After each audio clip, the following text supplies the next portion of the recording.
Join the team as they talk everything about careers, recruitment, HR, and all the latest news and market trends from different industries. Recorded live in the Sydney studio at the Career Building HQ. Hello and welcome to this week's Careers Couch. I'm your host, Byron van Gisborne, and today we've got the other director at Career Building, Scott Clark. Welcome back from your holiday. Thank you very much. I'm back. I'm energised. I'm ready to go. All right. Today we are going to talk about the 7 different types of job interviews and how to nail them. And also make sure you hit the like, subscribe and follow button on whatever platform you are on, whether it be YouTube, Twitter or the podcast series. Be sure to share us if you think we're talking sense. Make sure you also comment below if you'd like to hear anything. We'd love to hear your thoughts and feedback. That way we can always improve the show and answer any questions you might have. Number 1 on our list is the one-on-one interview. That's the first type of interview, Scott. Yep, this is by far the most common, the one that probably everyone's been through before, the one we talk about to ad nauseum as well. So it's the standard process where you're meeting a manager or an owner of a business and they go through and just meet with you and decide whether you're likeable or not, or a chance of doing the job. And it's the one where you're most likely to impress the people that count. It's certainly the number 1 type of interview, and most interviews are conducted this way. However, that being said, it's very easy to coach yourself through this by getting a friend or colleague to just ask you some standard interview questions. Yeah, this method's been around since Jesus was a boy, but these days there's a lot more different varieties of interview types coming in. So there is the informal interview. I do a few of my interviews down at the cafe like this to make people more relaxed and maybe stumble and get their thoughts. What do you think about informal interviews? Yeah, so the informal interviews are the ones that are normally not taking place in an office environment. They could be down at a pub, they could be down at the coffee shop, restaurant, in a restaurant, or just even on site in some construction. Absolutely, and it's a method that's getting used a little bit more these days. If the office or the meeting room's full, or if the employer doesn't want to meet with you in the office, and this is an interview technique where it can be good because you can inject your personality and get a better feel and rapport for the person that's doing the interview, but you can also get a bit more relaxed and maybe say things that you shouldn't. Yes, a little bit too relaxed sometimes. People do seem to stumble when they get a little bit too relaxed and they say some inappropriate things or make some comments or things like Absolutely. that, or even turn up not wearing appropriate attire because they feel like it's just a relaxed interview. Exactly, and in 10 years of recruitment I've seen all sorts of weird and wonderful things. And one thing that reminds me, I had a guy interview many years ago. They went to a coffee shop. The manager then said he wanted to have a cigarette and invited this person out. He felt relaxed, he thought he'd have a cigarette with him. And then he didn't get the job because the construction manager didn't want to hire a smoker, even though he did. So there's plenty of pitfalls. You've got to be careful. Yes. Make sure you're very prepared before you go into any interview, especially our next one, which can be the most daunting, I feel, for a lot of people, which is the panel interview. Why is that daunting, other than speaking in front of 3 to 5 people? Yes, indeed. Look, hopefully you've been warned before you turn up for an interview that it's going to be a panel interview. But sometimes managers just decide on the whim that they're going to introduce and bring. They're going to bring in Steve, Mark, Mary, yes, Nicole. Absolutely. Look, a couple of tips for panel interviews is mainly preparation. I think preparation always, but also sometimes it's hard to decide who to speak to.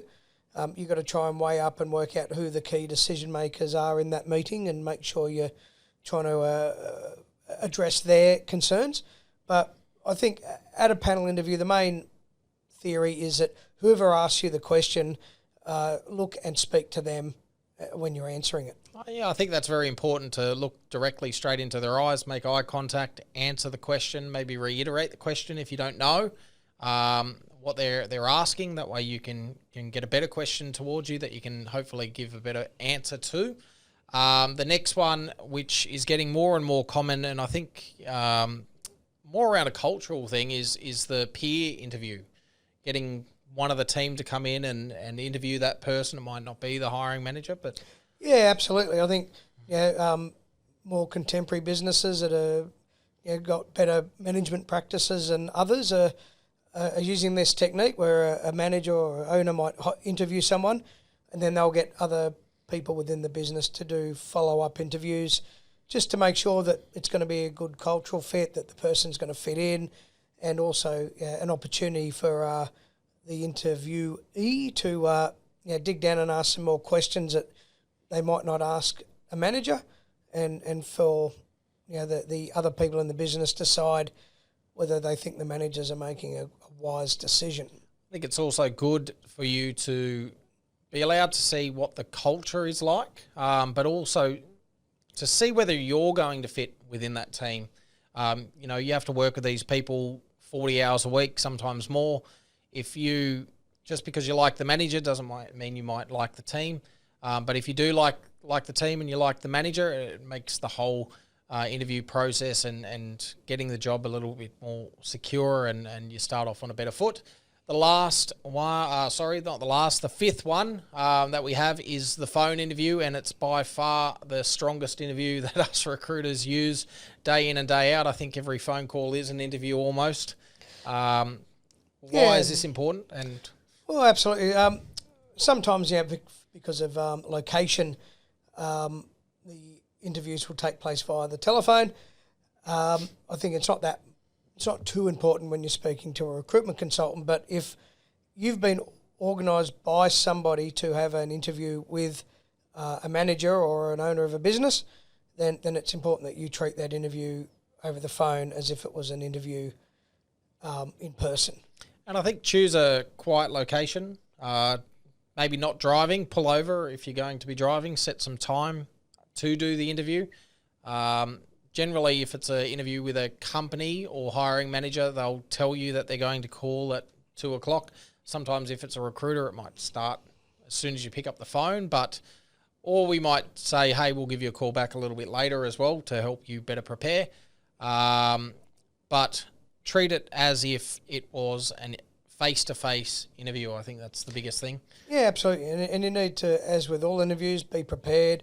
Make sure you got your resume next to you in case they want to ask you questions directly related to that. Be prepared, have your references ready to go if they ask you for them, and stick to the times. Like Byron said, you want to. The interview will likely be teed up at 3:00, so make sure you're in a quiet room, not next to a freeway, not next to kids that are jumping around.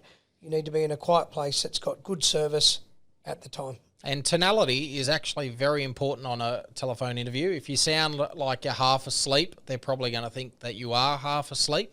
So sound as if you're energetic, excited, you want to speak to that person just as though it was a friend or family that was giving you a call.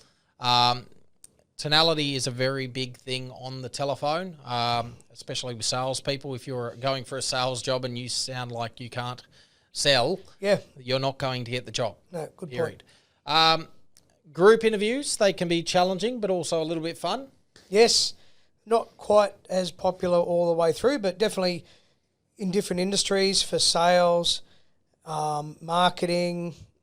The airlines like to use them for hosties, well, we call them flight attendants these days, pilots, etc. They like to get everyone in as a group and see how you work together, who's a leader, who's a follower, get a little bit about your personality. I think you can fall into some traps though, coming off too strong. Yeah, absolutely. I think the important thing here is to inject your own personality in there and not be something you're not. So you don't want to go over the top and be too aggressive in one of these group environments because they might not be looking for that dominant aggressive person. And equally, you don't want to be the very quiet person who's saying nothing. It's difficult to know what the interviewers are after in these group interviews. So it's probably best just to be yourself, inject your own personality, and if that's what they're after, then you'll get the job. A lot of the time it's just about fit, not so much about the skills, because they already know that you've got the skill set. Yep. They've seen it on your CV. They can see that you tick the boxes. That's why they've brought you in. And a lot of the time there'll be a backup interview afterwards anyway, a second or third interview. So it is more about that cultural, personal fit and how you deliver yourself to a team or whatever, and they're looking for those little character traits, I think. And the last and final one for today, which we finally got to, number 7, is the video interview. This is a booming industry, and it's getting even more popular with recruiters and hiring managers. One for time, I think that's a big one. And it also allows them to see you, and it's just as powerful as a phone interview, if not powerful. Yeah, absolutely. And the same things we spoke about in the phone interview are very important here as well. It's about finding a good location, making you got good service in terms of Wi-Fi or data. Make sure it doesn't drop out. And it's finding somewhere that's suitable. Look, nowadays, something that sort of strikes me is that the number of people who will find an unsuitable place, like in their car or in a food hall, where they think that they can speak to people about professional career choices in that environment. Yeah, they're sitting at McDonald's with 10 people walking behind them and screaming kids and all sorts of things. Absolutely. Probably not appropriate. Yeah, absolutely. And and then people at home, I've had them with a bird in a cage that's screaming its head off, or dogs barking. You just want to show respect to the person who's doing the interview and make sure you've chosen a good, suitable spot. I think also the camera location is also very important. We've had some funny interviews where people have left them on a desk and you're looking up their nostril. That's not a good look. Yes. It's definitely not a good look, or that you can see the roof, or they've had the camera on the wrong way and you're looking at what they're watching, and you talk about location, they're watching TV whilst going for an interview. And the other very important thing is to practice a technique before you do it. There's a good chance maybe you're using an application that you've not used before, like Skype or WhatsApp or FaceTime, and make sure you've practiced it with a friend or with your recruiter first. The last thing you want to do is have a meeting nominated for 11 o'clock and then you're trying to work out what your password is or whether your camera's working. So make sure you've practiced it beforehand, because it'll deeply reflect about your quality and ability to handle technology. So I think the biggest thing out of all 7 interviews, is proper preparation prevents piss poor performance. Yep. Really, if you're not prepared, you're probably going to fail. So get prepared. Make sure you're wearing the appropriate attire. You're using the correct tonality. You've had a few practice runs with some friends or colleagues, and you're ready to go for your interview, because you're trying to put your best foot forward. Yep. Otherwise, you're wasting everyone's time. Yep, and no one likes their time wasted. If you've enjoyed this, make sure you like, subscribe, follow. We want to thank you for joining us on the Careers Couch this week. It's a big week for us. We're also looking for recruiters, aren't we, Scott? Absolutely. Yep. If you're skilled in any field and you want to work for a progressive company, give us a call. Yep, give us a call. Hit us up on LinkedIn. We're happy to talk. We're looking for construction, medical recruiters, and the likes. So reach out to myself, Scott, Ezra, and anyone in the team. We're more than happy to take your call.